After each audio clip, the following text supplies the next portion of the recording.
Dans le monde de l'impression 3D, il n'y a pas plus cool comme imprimante que Steve la V2. Avec son écran en couleur, les tensionneurs de poulie, puis même un petit tiroir pour ranger ses outils. C'est assez dur d'être plus cool que Steve. Mais aujourd'hui, on va rajouter une petite touche de swag à notre belle imprimante en utilisant des petites languettes imprimées en 3D qu'on va insérer dedans les V-slots. Dans cette première édition de Pimp My Print.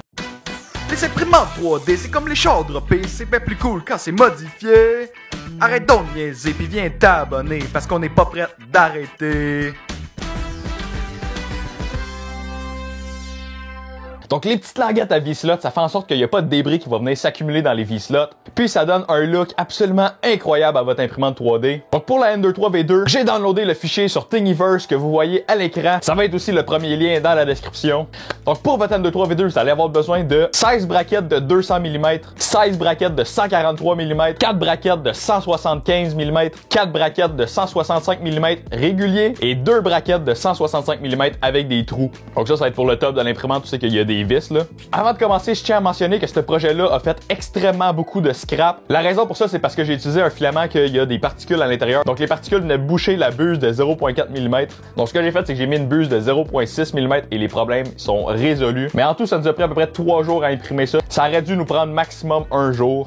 Donc pour commencer, on va faire les extrusions à la base de l'imprimante. Donc ça, ces extrusions-là vont avoir besoin des languettes de 143 mm. Donc moi, j'ai commencé avec l'extrusion à côté de l'écran. Donc pour installer les languettes, on va enlever le petit cover en plastique. On va insérer les languettes. Puis là, vous allez avoir 2 languettes sur le côté qui vont être trop longues. Donc ce que j'ai fait, moi, c'est que j'ai pris des cutters et j'ai coupé les languettes à la bonne longueur. Une fois que ça c'est fait, on va remettre le couvert. On va tourner l'imprimante de bord. Donc c'est exactement le même principe. On enlève les covers, on met les languettes. Les languettes qui sont trop longues, moi, je les coupe avec les cutters. On remet ça comme faut. Aussi simple que ça, c'est super rapide. Donc ensuite de ça, on va tourner l'imprimante encore une fois et on va faire la dernière extrusion de la base. Cette extrusion-là est plus tricky à venir mettre les languettes parce qu'il y a un cover en métal qu'il faut qu'on enlève. Donc on va venir enlever les vis du cover en métal. Donc on va avoir 2 vis directement dans l'extrusion. On va avoir 2 vis sur le top et 2 vis en dessous à enlever. Une fois que tout ça, ces vis-là vont être enlevées, on va être capable de bouger un peu le cover. Le cover, il s'enlèvera pas au complet parce qu'il y a une fan de visser à l'intérieur. Donc essayez pas d'enlever le cover complet parce que vous allez arracher des fils. Donc on va juste déplacer le cover un petit peu. On va rentrer les languettes. On coupe ce qui est trop long.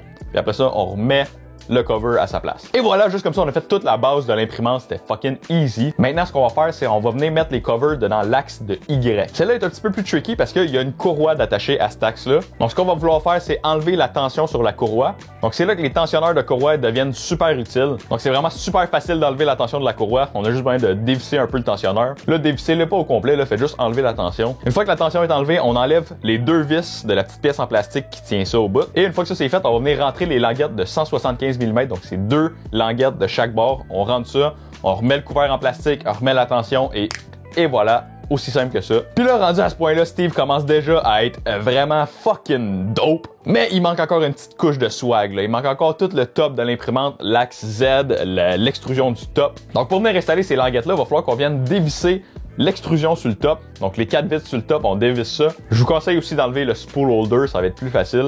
Une fois que ça c'est fait, on va prendre les languettes de 200 mm, on va venir glisser les languettes dedans les extrusions de Z. Donc une fois que ça c'est fait, on va venir remettre la petite extrusion sur le top. Et là, on va prendre les languettes de 165 mm avec les trous. Donc je vous conseille de venir placer vos languettes de 165 mm avant de mettre les vis dedans l'extrusion. Aussi, vous allez remarquer qu'avec les languettes, vous avez plus de place pour mettre le spool holder. Donc moi, ce que je vous conseille de faire, c'est de couper une des languettes pour laisser un petit espace pour mettre le spool holder. Moi, c'est ça que j'ai fait. Donc une fois que toutes vos languettes sont placées, je vous conseille de venir remettre les vis. On serre ça bien comme faut. On remet le spool holder. Ensuite de ça, on va insérer nos 4 dernières languettes de 165 mm. On va venir remettre les petits caps en plastique. Et voilà, aussi simple que ça, une petite vidéo rapide. Donc ça m'a pris à peu près une demi-heure faire ça si on compte pas le temps d'impression que ça a pris. Puis pour de vrai, Steve commence à être vraiment, mais vraiment cool. Mais ça, mes amis, c'est juste le début de l'aventure. Parce qu'on a encore tout plein d'upgrades à mettre sur Steve. On a tout plein de Pimp My Print qui s'en viennent. Donc si tu veux pas manquer tout ça, abonne-toi, mets la petite cloche, laisse un like si t'as aimé la vidéo, partage ça à ta grand-mère et sur ça, on se revoit dans une prochaine vidéo. Bon matin, bonne soirée, bon après-midi dans l'autre que vous voulez, Magané Tarlouse. Ciao!